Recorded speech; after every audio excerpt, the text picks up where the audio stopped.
Welcome. Let's go ahead and consider the function f of x equals negative x squared plus 8x minus 14.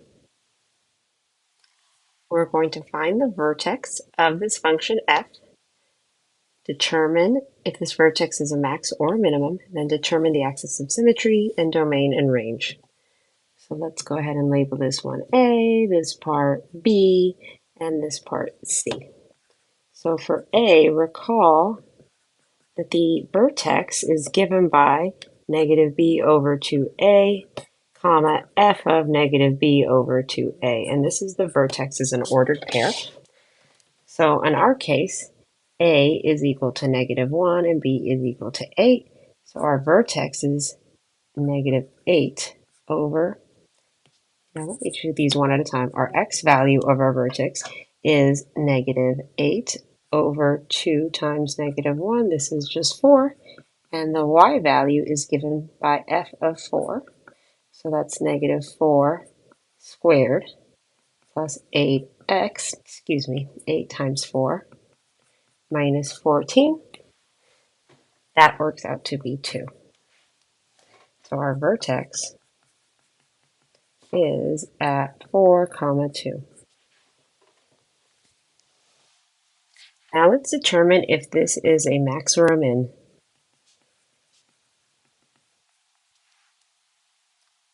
Well, our a value, a, is equal to negative 1, and that's less than 0. So that tells me that this is a downward facing parabola.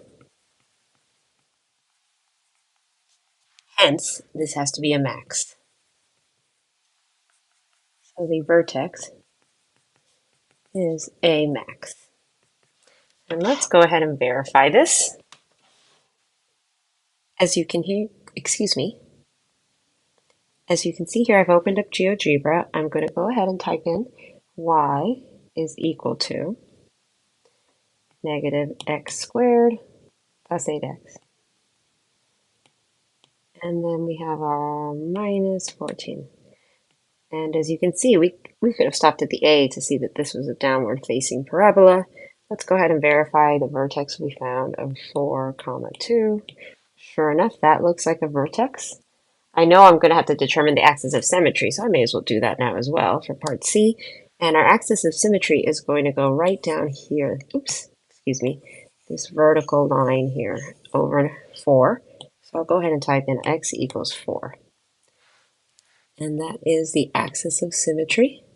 I'm just going to change the style to dotted to make it really clear that it is something else, not the main show here. It's just the axis of symmetry. So here is the graph of our function, which we did not need to learn this, by the way. Here's our axis of symmetry, the vertex, and let's go ahead and write everything out for part C, the axis of symmetry is x equals 4. We already have the vertex here, and I'll make it match the same colors that we already have. So let's make it the same blue. There we are. Our domain, again, is going to be from negative infinity to infinity. Alternatively, we can say all real numbers, and the range, well, the highest y value, so this is the tippy top of the mountain, and that corresponds with a value of 2. So that's our largest number. And our smallest number, it's going to go all the way down forever, so that's negative infinity. Please keep calm and math on.